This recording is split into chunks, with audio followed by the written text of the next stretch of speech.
Hi hello welcome back to my channel. അപ്പൊ നമ്മൾ ഒരുപാട് കാലമായി ഒരു വീഡിയോ ഇട്ടിട്ട്. കാരണം എന്താന്ന് പറഞ്ഞാൽ ലാസ്റ്റ് 3 മാസം എനിക്ക് എന്റെ ലൈഫിൽ ചെയ്യാൻ പറ്റാത്ത ഒരു 3 കാര്യങ്ങൾ ചെയ്ത് എക്സാം കഴിഞ്ഞപ്പോൾ ഞാൻ അങ്ങ് ഇരുന്നു പോയി എന്നതാണ് സത്യം. കാരണം എന്താന്ന് പറഞ്ഞാൽ അതിൽ ഒന്നാമത്തെ കാര്യം എന്ന് പറയുന്നത് ഉറക്കാണ്. തോന്നുമ്പോ എഴുന്നേക്കുക, തോന്നുമ്പോ ഉറങ്ങുക എന്നത് ഒരു ലാസ്റ്റ് 3 മാസമായിട്ട് എന്റെ ലൈഫിൽ നടക്കാറില്ല. തോന്നുമ്പോ പോയിട്ട് മര്യാദയ്ക്കൊന്നും ഉറങ്ങാൻ പോലും പറ്റുണ്ടായിരുന്നില്ല. രണ്ടാമത്തത് ഫുഡാണ്. പ്രോപ്പറായിട്ട് ഫുഡ് കഴിക്കാന്ന് പോയിട്ട് ഫുഡ് എന്തെങ്കിലും ഒരു ദിവസം ഏതെങ്കിലും ഒരു നേരത്തെ ഫുഡ് മാത്രമേ കഴിക്കാറുണ്ടായിരുന്നുള്ളൂ. പ്രത്യേകിച്ച് പ്രാക്ടിക്കലിന്റെ സമയത്തൊക്കെ. കാരണം നമ്മൾ രാവിലെ പോവും, വൈകുന്നേരം വരെ. അതിന്റെ ഇടയ്ക്ക് നമുക്കൊന്നും രാത്രിത്തെ ഡിന്നർ മാത്രമേ പ്രോപ്പറായിട്ട് കഴിക്കാൻ പറ്റുന്നുണ്ടായിരുന്നുള്ളൂ. അതും ഹോസ്റ്റലിലെ ഡിന്നർ മോശമാണ്, അതും മര്യാദയ്ക്ക് കഴിക്കാൻ പറ്റില്ല. പിന്നെ മൂന്നാമത്തെ കാര്യം എന്ന് പറയുന്നത് ഫോൺ നോക്കി ഇരിക്കുക എന്നുള്ളതാണ്. ഒരു മൂവി കാണുക അല്ലെങ്കിൽ കുറച്ചു നേരം ഇൻസ്റ്റാഗ്രാം സ്ക്രോൾ ചെയ്യാന്നൊക്കെ പറഞ്ഞാൽ എനിക്ക് ഭയങ്കര ഇഷ്ടമുള്ള കാര്യമാണ്. പക്ഷെ അത് ഒന്നും നടക്കുന്നുണ്ടായിരുന്നില്ല. ഇപ്പം എന്ന് പറയുന്നത് അങ്ങനെയൊക്കെ പറ്റുന്നത് കൊണ്ട് അത് ചെയ്ത് ഇരുന്നു പോയി. പല കുട്ടികളും എന്നോട് ഈ വീഡിയോ ചോദിക്കുന്നുണ്ടായിരുന്നു. ഞാൻ ചെയ്യാമെന്ന് പറഞ്ഞിട്ടുണ്ട്. പക്ഷെ എന്റെ ഈ മടി കാരണം എനിക്ക് ഒന്ന് ബെഡിൽ നിന്ന് എഴുന്നേക്കാൻ പോലും എനിക്ക് പറ്റുന്നുണ്ടായിരുന്നില്ല. അങ്ങനെ ബെഡിലിരിക്കും, ഫുഡ് കഴിക്കും, ബെഡിൽ കിടക്കും, ഫോൺ സ്ക്രോൾ ചെയ്യും, അങ്ങനെ ഇരിക്കും. അങ്ങനെയായിരുന്നു എന്റെ ഒരു ഓഗസ്റ്റ് 1 തൊട്ട്. ഞാൻ വീഡിയോ എടുക്കുന്ന 15-ാം തീയതിയാണ്. 15 വരെ ഞാൻ ഇങ്ങനെയായിരുന്നു. കാരണം എനിക്കത് 3 മാസം എനിക്ക് ചെയ്യാൻ പറ്റുന്നുണ്ടായിരുന്നില്ല. മടി പിടിച്ചൊന്നും പറ്റുന്നില്ല. ഇപ്പം മടി പിടിച്ചൊന്നും ചെയ്യാൻ പറ്റുന്നില്ല ആ ഒരു അവസ്ഥയില്. ഇന്ന് ഈ വീഡിയോ എന്ന് പറയുന്നത് എനിക്ക് കുറെ കുട്ടികൾ എനിക്ക് കോമൺ ആയിട്ട് പ്രൈവറ്റ് മെഡിക്കൽ കോളേജിനെ കുറിച്ചുള്ള കൺസേൺസ് എനിക്ക് മെസ്സേജ് ചെയ്യുന്നുണ്ട്. ഞാൻ ഇന്ന് ഒരു വ്യക്തിയെ എടുത്തു പറയല്ല. ഞാൻ എല്ലാ കുട്ടികളുടെയും മെസ്സേജിന്റെ കോമൺ ആയിട്ട് ഞാൻ ആൻസർ ചെയ്യാന്ന് വിചാരിച്ചു. കാരണം ഇതേ ക്വസ്റ്റ്യൻ വേറെ കുറെ കുട്ടികൾക്ക് ഉണ്ടാകും, അല്ലെ കുറെ രക്ഷിതാക്കൾക്ക് ഉണ്ടാകും. മേ ബി എന്റെ ഇൻസ്റ്റ ഐഡി എന്നോട് ചോദിച്ചിട്ടൊന്നും ഉണ്ടാവില്ല. അവര് തന്നെ ചിലര് ഓട്ടോമാറ്റിക്കലി ഇങ്ങനെയാണെന്ന് വിചാരിച്ചു വെക്കുന്നവരുണ്ടാവും. ഞാൻ എന്റെ അറിവിൽ അല്ലെ എന്റെ പേഴ്സണൽ ഒപ്പീനിയൻ ആണ് ഞാൻ ഇന്ന് ഈ വീഡിയോയിൽ ഷെയർ ചെയ്യുന്നത്. നിങ്ങൾക്ക് ഇത് യൂസ്ഫുൾ ആവുമെന്ന് വിചാരിക്കുന്നു. ഈ വീഡിയോ എന്ന് പറയുന്നത് പ്രൈവറ്റ് മെഡിക്കൽ കോളേജിൽ അഡ്മിഷൻ എടുക്കാൻ പോകുന്ന കുട്ടികൾക്കും രക്ഷിതാക്കൾക്കുള്ള വീഡിയോ ആണ്. പിന്നെ ഒരുപാട് നിങ്ങൾക്ക് എന്തെങ്കിലും കൺസേൺസ് ഉണ്ടെങ്കിൽ നിങ്ങൾക്ക് ഇപ്പൊ ഈ വീഡിയോയുടെ അണ്ടറിൽ കമന്റ് ചെയ്യാം. നമുക്ക് ആ ഒരു എന്താ പറയാ ക്വസ്റ്റ്യൻസ് ഒക്കെ നമുക്ക് വേറൊരു വീഡിയോ ആയിട്ട് ചെയ്യാം. ഞാൻ ഈ വീഡിയോയില് ഈ ഒരു കുറച്ച് ആയിട്ട് എന്റെ ഇൻബോക്സിൽ അല്ലെങ്കിൽ എന്റെ ഇൻസ്റ്റഗ്രാമില് വന്നിട്ടുള്ള കോമൺ ക്വസ്റ്റ്യൻസ് ആണ്. അത് മെയിൻ റിലേറ്റഡ് ചെയ്യുന്നത് പ്രൈവറ്റ് മെഡിക്കൽ കോളേജ്, ലോണ്, അവിടുത്തെ patient load, government medical college വെച്ചുള്ള കമ്പാരിസൺ. ഇത്തരം ക്വസ്റ്റ്യൻസ് ആണ് എനിക്ക് കോമൺലി വന്നിട്ടുള്ളത്. അതിൽ ഏറ്റവും കൂടുതൽ വന്നിട്ടുള്ള ലോണിന്റെ കാര്യങ്ങളൊക്കെയാണ് കേട്ടോ. ഇന്ന് ഈ വീഡിയോയിൽ ഞാൻ അത്തരം കാര്യങ്ങളാണ് പറയുന്നത്. നിങ്ങൾക്ക് ഈ വീഡിയോ യൂസ്ഫുൾ ആവുമെന്ന് വിചാരിക്കുന്നു. ഫുൾ ഇരുന്ന് കാണാം. നമുക്ക് വീഡിയോയിലോട്ട് പോവാം. ആദ്യത്തെ ഒരു ക്വസ്റ്റ്യൻ എന്ന് പറയുന്നത്, MBBS പ്രൈവറ്റ് മെഡിക്കൽ കോളേജിൽ എടുത്താൽ നമ്മൾ പെട്ടുപോവോ, അല്ലെങ്കിൽ നമുക്കത് റിഗ്രറ്റ് വരുമോ, ഇത്രയും പൈസ കൊടുക്കുന്ന ഒരു സാധനമല്ലേ എന്നുള്ളതാണ്. അതിന് എനിക്ക് തോന്നുന്നു അത് ഓരോരുത്തരുടെ നമ്മൾ എന്താ പറയുക, റിഗ്രറ്റ് എന്ന സാധനം ഓരോരുത്തർക്കും ഓരോ രീതിയിലായിരിക്കും. ചിലർക്ക് പൈസ പോകുന്ന റിഗ്രറ്റ് ആയിരിക്കും. ചിലർക്ക് എന്താ പറയാ ഡോക്ടർ ആവണമെന്ന് ആഗ്രഹിച്ച് ഒരു എന്താ പറയാ അതാവാൻ പറ്റാത്ത റിഗ്രറ്റ് ആയിരിക്കും. അത് ഓരോരുത്തരുടെ വ്യക്തിപരമായ റിഗ്രറ്റ്, ഓരോരുത്തരുടെ ചോയ്സ് ആണ്. എന്നെ സംബന്ധിച്ചിടത്തോളം പൈസ ഇമ്പോർട്ടന്റ് ആണ്. കാരണം നമ്മളൊരു ബിലോ മിഡിൽ ക്ലാസ് ഫാമിലിയാണ്. പക്ഷെ കുറെ വർഷങ്ങൾ കഴിഞ്ഞാല് എനിക്ക് ഞാൻ MBBS എടുത്തില്ല എന്ന് വിചാരിച്ചു, അല്ലെങ്കിൽ എനിക്ക് പൈസയുടെ കാരണം കൊണ്ട് ഞാൻ വേറെ ഏതെങ്കിലും ഒരു കോഴ്സിന് പോയി. കുറെ കാലം കഴിയുമ്പോൾ ആ കോഴ്സ് അല്ലെങ്കിൽ എന്റെ കൂടെ പഠിച്ച വേറെ ഒരു കുട്ടികൾ ഡോക്ടർ ആയിട്ടുണ്ടാവും, അല്ലെങ്കിൽ ഏതെങ്കിലും ഹോസ്പിറ്റൽ പോകുമ്പോൾ അയ്യോ ഇതെനിക്ക് കിട്ടിയിട്ട് ഞാൻ എടുത്തില്ലല്ലോ എന്നൊരു തോട്ട് വരും. എനിക്ക് ആ റിഗ്രറ്റ് എനിക്ക് ജീവിക്കാനേ പറ്റില്ല. കാരണം എന്താന്ന് പറഞ്ഞാൽ എന്റെ കൂടെ പഠിച്ചിട്ടുള്ള എന്റെ അതേ മാർക്കുള്ള കുട്ടികൾ MBBS എടുക്കുന്നു, അല്ലെ അതിന് പാരലൽ ആയിട്ടുള്ള എന്തെങ്കിലും കോഴ്സ് എടുക്കുന്നു. ഞാൻ ഈ ഒരു കാര്യം കൊണ്ട് ബാക്കായിട്ട് ഞാനിങ്ങനെ ഇത് എടുക്കണ്ട എന്ന് വിചാരിച്ചിരുന്നിട്ടുണ്ടെങ്കിൽ അത് എനിക്ക് ലൈഫ് ലോങ് റിഗ്രറ്റ് ആയിരിക്കും. അതേസമയം ഈ പൈസ നമുക്കിപ്പം നിങ്ങളൊരു MBBS നിങ്ങൾ എത്രയാണോ നിങ്ങൾ ഇൻവെസ്റ്റ് ചെയ്യുന്ന പൈസ, നിങ്ങൾക്ക് ജോലി ചെയ്ത് നിങ്ങൾക്ക് എന്തായാലും നിങ്ങൾക്ക് ലൈഫിൽ ഏൺ ചെയ്യാൻ വേണ്ടി പറ്റും. ലൈഫിൽ എന്ന് ഞാൻ പറയുമ്പോൾ എന്താ പറയാ വർഷങ്ങൾ എടുക്കും എന്നല്ല, ശരിക്കും പറഞ്ഞാൽ നല്ലൊരു സാലറി MBBS മാത്രമുള്ള ഡോക്ടർക്ക് തന്നെ ഉണ്ട്. അത് വെച്ച് നിങ്ങൾക്ക് എന്തായാലും നിങ്ങൾക്ക് എന്താ പറയാ മുടക്കിയ പൈസ നിങ്ങൾക്ക് എന്തായാലും തിരിച്ചു കിട്ടുന്നതായിരിക്കും. അതാണോ, അല്ലെങ്കിൽ ഒരു പൈസ മുടക്കുന്നതാണോ, അല്ലെങ്കിൽ ലൈഫ് ലോങ് എന്താ പറയാ ഒരു കോഴ്സ് എടുക്കാത്ത റിഗ്രറ്റ് ആണോ എന്ന് ചോദിച്ചാൽ അത് നിങ്ങളുടെ വ്യക്തിപരമായ കാര്യമായിരിക്കും. എന്നെ സംബന്ധിച്ചിടത്തോളം ഈ കോഴ്സ് എടുത്തിട്ടില്ല എങ്കിൽ എനിക്ക് ഇപ്പോഴും ഇതാണ്, ഞാൻ എന്തിനു പോവുമായിരിക്കും, അല്ലെങ്കിൽ കുറെ കഴിയുമ്പം എനിക്ക് +2 അത്യാവശ്യം മാർക്ക് ഉണ്ടായിരുന്നു. അപ്പം എന്നെക്കാൾ മാർക്ക് കുറഞ്ഞ കുട്ടികളൊക്കെ നല്ല പൊസിഷനിലെത്തുമ്പോൾ ഞാൻ ചുമ്മാ ഒരു എന്താ പറയുക ചിൽച്ചിലാവാൻ വേണ്ടി എന്തെങ്കിലും ഒരു കോഴ്സ് എടുക്കുന്നു, എനിക്ക് മര്യാദയ്ക്ക് ജോലി കിട്ടുന്നില്ല, എന്റെ ലൈഫ് പ്രത്യേകിച്ച് ഒന്നും നടക്കുന്നില്ല എങ്കിൽ അത് ഭയങ്കര റിഗ്രറ്റ്ഫുൾ ആയിരിക്കും എനിക്ക്. അത് എന്റെ പേഴ്സണൽ ചോയ്സ്, എന്റെ പേഴ്സണൽ കാര്യം കേട്ടോ. അപ്പം നിങ്ങൾക്ക് ഏതാണോ റിഗ്രറ്റ് ആയിട്ട് നിങ്ങൾക്ക് തോന്നുന്നത്, നിങ്ങൾക്ക് അതിനനുസരിച്ച് നിങ്ങൾക്ക് ചിന്തിക്കാം. അപ്പൊ എന്നെ സംബന്ധിച്ചിടത്ത് ഇതാണ് റിഗ്രറ്റ്. അപ്പം എനിക്ക് ഒരു കോൺഫിഡൻസ് ഉണ്ട്, അല്ലെങ്കിൽ എന്റെ കൂടെ പഠിക്കുന്ന എല്ലാ കുട്ടികൾക്കും ഒരു കോൺഫിഡൻസ് ഉണ്ട്. വൺസ് നമ്മൾ MBBS കഴിഞ്ഞാൽ നമുക്ക് എന്താ പറയുക, നമ്മൾ കൊടുത്ത ഫീസ് നമുക്ക് എങ്ങനെയെങ്കിലും പൈസ പണിയെടുത്ത് നമുക്ക് ഉണ്ടാക്കാൻ പറ്റും എന്നുള്ളൊരു കോൺഫിഡൻസ് ഉണ്ട്. അപ്പൊ അതുകൊണ്ടായിരിക്കാം പൈസയുടെ കാര്യം എന്താ പറയാ, പൈസയുടെ കാര്യത്തിനേക്കാൾ എനിക്ക് എന്താ പറയുക ലൈഫിൽ എന്തെങ്കിലും ആവണം, അല്ലെങ്കിൽ ഒരു ഡോക്ടർ ആവണം, അല്ലെങ്കിൽ നാലാള് നമ്മളെ കാണുമ്പോൾ ഓക്കെ ഇത് ഡോക്ടറാണ് എന്ന് പറയുമ്പോൾ ഒരു പ്രൗഡ് ഫീലിംഗ് വേണം എന്ന് വിചാരിക്കുന്നത്. അപ്പം അതുകൊണ്ട് തന്നെ എനിക്ക് ഈ കോഴ്സ് എടുത്തതിൽ റിഗ്രറ്റ് ഉണ്ടോ എന്ന് വെച്ചാൽ അക്കാഡമിക് പ്രഷർ ഉണ്ട്. പക്ഷെ ഇന്നും ഞാൻ കോഴ്സ് എനിക്ക് പറയുമോ കോഴ്സ് എടുക്കണ്ടായിരുന്നു എന്ന് പറയുന്നത് ഞാൻ അക്കാഡമിക് പ്രഷർ കൊണ്ടാണ്, പക്ഷെ വേറൊരു കാര്യങ്ങൾ കൊണ്ടൊന്നല്ല. അപ്പൊ റിഗ്രറ്റ് ഉണ്ടോ എന്ന് വെച്ചാൽ എനിക്ക് വാസ്റ്റായി ചിന്തിക്കാൻ റിഗ്രറ്റ് ഇല്ല. കാരണം ഇതല്ലേ ഞാൻ എന്ത് കോഴ്സിന് പോയിട്ടുണ്ടെങ്കിൽ മേ ബി എനിക്ക് റിഗ്രറ്റ് വരും. അപ്പം അതുകൊണ്ട് എനിക്ക് റിഗ്രറ്റ് ഇല്ല. ഒരു നല്ലൊരു ചോയ്സ് ആണോ എന്ന് വെച്ചാൽ ഗവൺമെന്റ് കിട്ടാത്തതുകൊണ്ട് നല്ലൊരു പ്രൈവറ്റ് അല്ലേ എനിക്ക് ഓപ്ഷൻ ഉള്ളൂ. ഗവൺമെന്റ് കിട്ടിയിരുന്നത് നല്ലതായിരുന്നു, പക്ഷെ കിട്ടാത്തതുകൊണ്ട് എനിക്ക് പ്രൈവറ്റ് ആയിരുന്നു ഓപ്ഷൻ ഉണ്ടായിരുന്നുള്ളൂ. അതുകൊണ്ട് ഞാൻ അത് ചൂസ് ചെയ്തു. അപ്പൊ എനിക്കതിൽ റിഗ്രറ്റ് ഇല്ല. രണ്ടാമത് മെയിൻ ആയിട്ട് എല്ലാവരും ചോദിക്കുന്ന കാര്യമാണ് ലോൺ. ലോൺ എത്ര എടുക്കാം, എങ്ങനെ എടുക്കാം, ലോൺ നമുക്ക് തിരിച്ചടയ്ക്കാൻ പറ്റുമോ? എല്ലാവരും പറയുന്നു ലോൺ എടുത്താൽ പെട്ടുപോകും, നമുക്ക് ഒരിക്കലും തിരിച്ചടയ്ക്കാൻ പറ്റില്ല. പിന്നെ ഈ കുട്ടികളുടെ പാരന്റ്സിനോടൊക്കെ തന്നെ പല ആളുകളും ഔട്ട്സൈഡിലുള്ള ആളുകളൊക്കെ വന്ന് ഇങ്ങനെ പറയും കുട്ടികളെ പഠിപ്പിക്കണ്ട, ഇങ്ങനെ ലോൺ ഒന്നും എടുത്ത് പഠിപ്പിക്കണ്ട, അങ്ങനത്തെ കുറെ കാര്യങ്ങൾ. അപ്പം അതിനെ കുറിച്ച് പറയുകയാണെങ്കിൽ അത് ലോൺ നമുക്ക് എങ്ങനെയൊക്കെ എടുക്കാം എന്നുള്ളതാണ്. ഇപ്പൊ നിങ്ങൾക്ക് ഒരു ഫസ്റ്റ് ഇയറിലെ ഫീസ് അടയ്ക്കാൻ പറ്റുമെങ്കിൽ സെക്കൻഡ് ഇയർ ഓൺവേർഡ്സ് ലോൺ എടുത്താൽ മതി.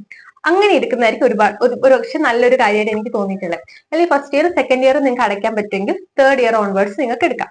അപ്പം അല്ലെങ്കിൽ അങ്ങനെയൊക്കെ എടുക്കുന്ന സമയത്ത് നമ്മൾ ടോട്ടൽ എമൗണ്ടിന്റെ ബേർഡൻ കുറഞ്ഞു കിട്ടും, അതുപോലെ തന്നെ ഇൻട്രസ്റ്റും കുറഞ്ഞു കിട്ടും. ഇനിയല്ല നിങ്ങൾക്ക് ഫസ്റ്റ് ഇയർ തൊട്ടേ ലോൺ വേണം, ഓക്കെ നിങ്ങൾക്ക് അങ്ങനെ എടുക്കാം. ഇപ്പൊ എനിക്ക് തോന്നുന്നു ഞാൻ പഠിക്കുന്ന സമയത്ത് 6.5 ലക്ഷം ആയതുകൊണ്ട് തന്നെ ഒരു 35-40 ലക്ഷം രൂപ ലോൺ എടുത്താൽ മതി. ഇപ്പം പക്ഷെ 8.5 ലക്ഷത്തിന് മേലെ ആയതുകൊണ്ട് ഫീസ് ഇപ്പം ഈ വർഷത്തെ FRC ഫീസ് പറഞ്ഞിട്ടില്ല, അതുകൊണ്ട് നമുക്ക് ഈ വർഷത്തെ നമുക്കറിയില്ല. കഴിഞ്ഞ വർഷം ഒരു 8,30,000 ഒക്കെയാണ് വന്നിട്ടുള്ളത്. അപ്പൊ നമുക്കൊരു 8.5 എടുക്കുവാണെങ്കിൽ നിങ്ങൾ എന്താണ് ഒരു 50 ലക്ഷം രൂപേനടുത്ത് ലോൺ എടുക്കേണ്ടി വരും. അപ്പൊ നിങ്ങൾക്ക് അത്രയും ലോൺ എടുക്കുന്ന സമയത്ത് അതിനനുസരിച്ച് ഇൻട്രസ്റ്റും വരും. ഇതൊരു ഫാക്റ്റ് ആണ്. ഇനി ഇത് പെട്ടുപോകുമോ അല്ലെങ്കിൽ കുട്ടികൾ എടുക്കുമോ എന്ന് വെച്ചാൽ ഏതൊരു മെഡിക്കൽ കോളേജിലും ഒരു 100 കുട്ടികളിൽ 20 കുട്ടികളെങ്കിലും ലോൺ എടുത്ത് പഠിക്കുന്നതായിരിക്കും. അപ്പം ലോൺ എടുത്ത് പഠിക്കുമ്പോൾ ചില പാരന്റ്സ് എന്ത് ചെയ്യും പറഞ്ഞാൽ ഇൻട്രസ്റ്റ് അടിച്ച് സഹായിക്കും, അല്ലെങ്കിൽ ചില കുട്ടികൾ മുഴുവനായിട്ട് അതായത് തുകയും ഇൻട്രസ്റ്റും മുഴുവനായിട്ടും ആ കുട്ടികൾ തന്നെ അടയ്ക്കും.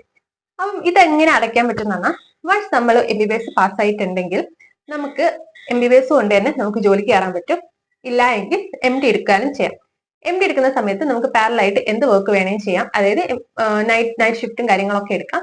ഇനി MBBS പഠിക്കുകയാണെങ്കിൽ നമുക്ക് MBBS കഴിഞ്ഞു കഴിഞ്ഞാൽ നമുക്ക് ജോലി കിട്ടും.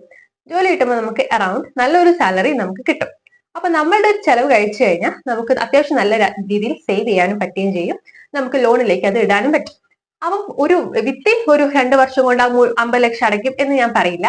പക്ഷെ നിങ്ങൾക്ക് ഗ്രാജുവലി നിങ്ങൾക്ക് ഒരുപാട് ബേർഡൻ ഇല്ലാതെ നിങ്ങളുടെ ആവശ്യത്തിൽ നിങ്ങൾക്ക് ചെലവിന് പൈസ എടുത്തിട്ട് തന്നെ വിത്തിൻ ഒരു 5 ഇയേഴ്സിനുള്ളിൽ നിങ്ങൾക്ക് ആ ലോൺ അടയ്ക്കാൻ പറ്റും.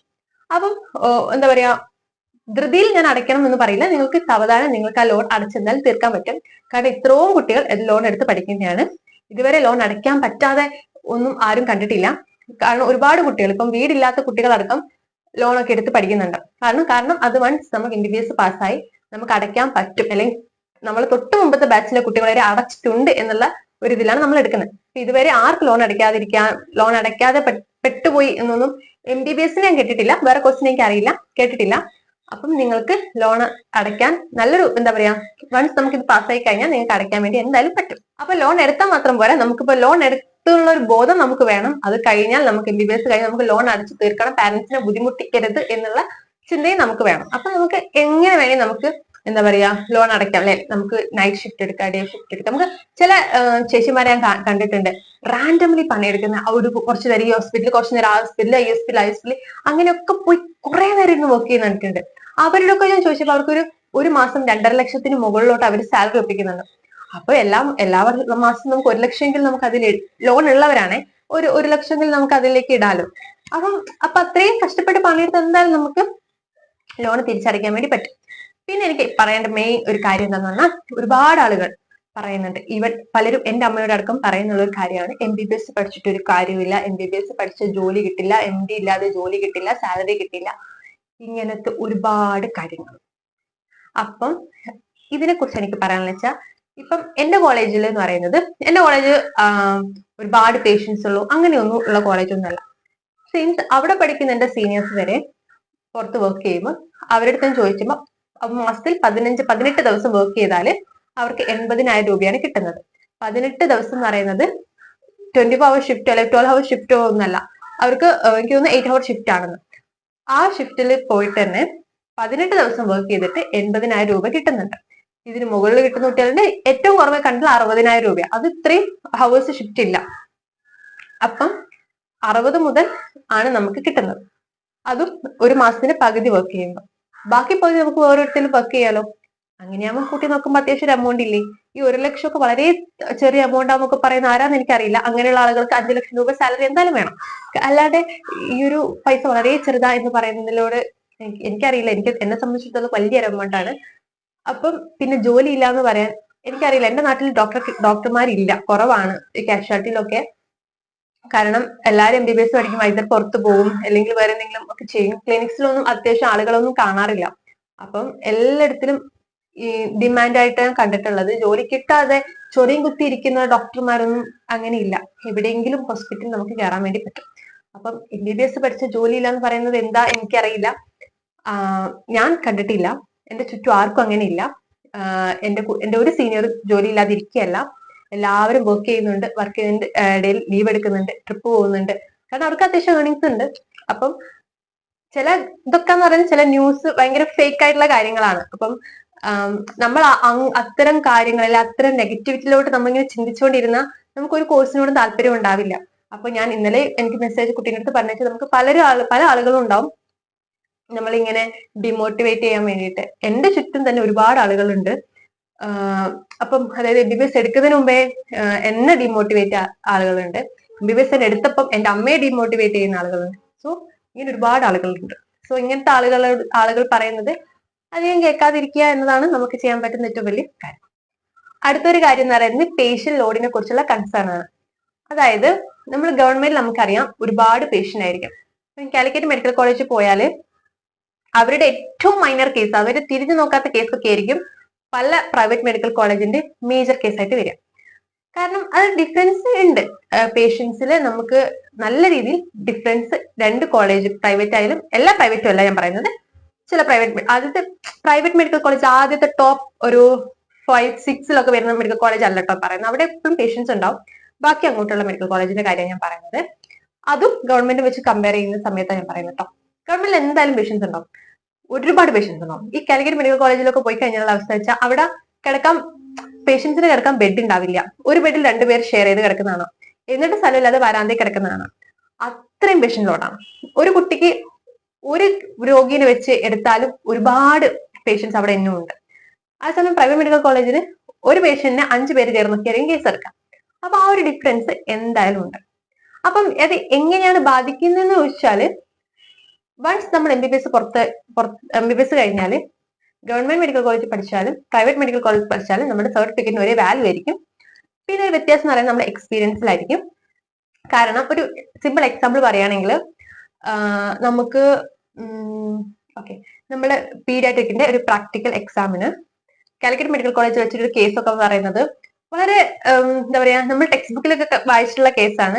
എക്സാമ്പിൾ പറയുന്നത് ITP എന്ന് പറഞ്ഞൊരു കേസ് വെച്ചിട്ടുണ്ട്. നമ്മൾക്ക് യൂഷ്വൽ കാണുന്ന കേസസ് ആണ് വെക്കുക, ലൈക്ക് ഡയറിയ, ഫീവർ, ന്യൂമോണിയ, ഇങ്ങനത്തെ കേസാണ് വെക്കുക. അപ്പം അവര് കുറച്ചുകൂടി ഇങ്ങനത്തെ കേസസ് ഒക്കെ കണ്ടിട്ടുണ്ടാവും. ഇപ്പൊ സർജറി ഒക്കെ ആണെങ്കിൽ അവർക്ക് വിൽസ് ട്യൂമർ എന്നൊക്കെ പറഞ്ഞ സാധനങ്ങൾ വെക്കും. ഞങ്ങൾക്ക് വെക്കുക ഹെർണിയ അല്ലെങ്കിൽ വെരിക്കോസ്, ഇതുപോലത്തെ കാര്യങ്ങളൊക്കെ. അപ്പൊ ഡിഫറൻസ് എന്ന് പറഞ്ഞാൽ നമുക്കൊരു പെട്ടെന്ന് ഒരു അസുഖം കാണുമ്പോൾ ഇത് അവരൊക്കെ ഓൾറെഡി ഇത് കണ്ടിട്ടുണ്ടാവും.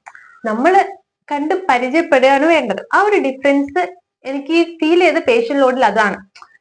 പക്ഷെ എന്ന് വെച്ചിട്ട് നമ്മളൊരു പൊട്ട ഡോക്ടർ ആവും എന്നൊന്നുമില്ല. എല്ലാ മെഡിക്കൽ കോളേജിൽ നിന്ന് പാസ്സാവുന്ന ആളുകൾ കേരളത്തിന്റെ പല രീതിയിലും വർക്ക് ചെയ്യുന്നുണ്ട്, പല ഏരിയയിലും വർക്ക് ചെയ്യുന്നുണ്ട്. നമ്മൾ ഒരാൾ ഇരിക്കും ഇവര് പ്രൈവറ്റ് പഠിച്ചാണോ മെഡിക്കൽ ഗവൺമെന്റ് പഠിച്ചാണോ ഒന്നും മനസ്സിലാവില്ല. എന്റെ ക്ലാസ്സിൽ തന്നെ ഒരുപാട് കുട്ടിയുണ്ട്, ഡോക്ടർമാരെ തന്നെ തിരുത്താൻ പറ്റുന്ന കഴിവുള്ള കുറെ കുട്ടികൾ. കാരണം അത് നമ്മൾ എങ്ങനെ നമുക്ക് കിട്ടിയ സോഴ്സ് നമ്മൾ എങ്ങനെ യൂട്ടിലൈസ് ചെയ്യുന്നതിനനുസരിച്ചിരിക്കും. ഇപ്പം എക്സാമ്പിൾ പറയുകയാണെങ്കിൽ, ഇപ്പൊ നമ്മുടെ അടുത്ത് ഒരു വാർഡിലൊരു പേഷ്യന്റ് ഉണ്ട്, ആരെങ്കിലും ഒക്കെ പോയി കേസ് എടുക്കുമെന്ന് പറയുമ്പോൾ ആരും പോകില്ല, മടിയാവും നമുക്ക്. കാരണം നമ്മൾ അത്രയും കേസ് എടുത്തിട്ടുണ്ടാവും, അല്ലെങ്കിൽ നമ്മളൊന്ന് ഇരിക്കാന്ന് വിചാരിക്കും. അപ്പം നമ്മൾ അങ്ങനെ പോവില്ല. അത് പോവാൻ താല്പര്യമുള്ള ഒരു കുട്ടി ഉണ്ടെങ്കിൽ, അത് ആ ഒരു റിസോഴ്സ് യൂട്ടിലൈസ് ചെയ്യുന്ന കുട്ടി ഉണ്ടെങ്കിൽ, ആ കുട്ടി ഗവൺമെന്റ് മെഡിക്കൽ കോളേജ് പഠിക്കുന്ന കുട്ടിയും ഏറെക്കുറെ സെയിം ആയിരിക്കും. കാരണം നമ്മൾ ഇപ്പൊ പലപ്പോഴും ഞങ്ങളുടെ അടുത്ത് പറയും, ഡൗൺ സിൻഡ്രോം ഉള്ള കുട്ടിയുണ്ട്, ഒന്ന് പോയി കേസ് എടുക്കും, ഏതെങ്കിലും 1-2 പേര് പോവും. അപ്പം കാരണം വെച്ചാൽ നമ്മള് ഇപ്പൊ ഇല്ലെങ്കിൽ കുറെ ഓപ്പറേഷൻ നടക്കും. ഇപ്പം OT-യിലേക്ക് കയറും എന്നൊക്കെ പറയുമ്പം അത്രയും സമയം OT-യിൽ നിൽക്കണ്ടേന്നൊക്കെ വെച്ച് പലരും പോകില്ല.